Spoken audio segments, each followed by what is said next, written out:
Air terjun Kantolampo kini menjadi objek wisata baru di Desa Benggianyar.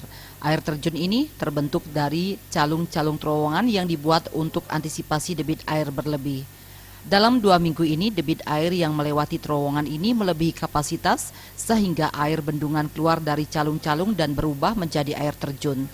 Saat ini, air terjun Kantolampo masih dikelola oleh pihak desa dengan bantuan para pemuda di Banjar Klodkau.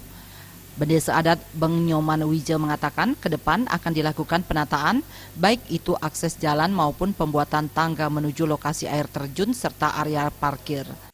Terowongan itu dibuatkan calung-calung untuk pembuangan air lebih. Karena di dalam pembuatan terowongan itu tentunya setiap 50 meter dibuatlah calung-calung untuk mengantisipasi apabila terjadinya debit air yang meninggi. Nah, buktinya sekarang dengan debit air yang tinggi otomatis ada pembuangan.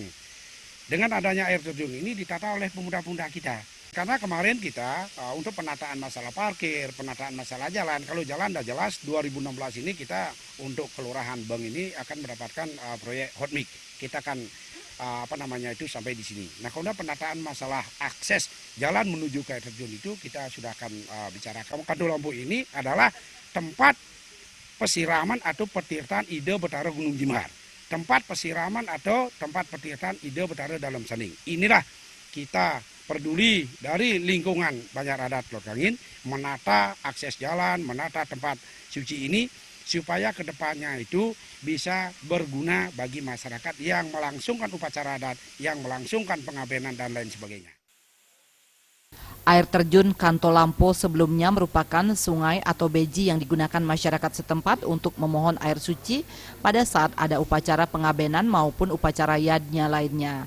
Tempat ini tetap terjaga kesuciannya. Salah seorang pengunjung, Juliana, mengatakan objek wisata baru ini memiliki kesan tersendiri meskipun akses jalan menuju air terjun sangat menantang. Lumayan bagus, terus lokasi jalan juga sangat bagus kan. Ini mudah-mudahan kayaknya akan terkenal juga kayak desa Tegenungan juga. Ya mungkin terjal, ya lumayan susah juga kan, takutnya jatuh juga, tapi lumayan bagus sih tataannya. Ya. Meriantika dan Indrawan, Bali TV.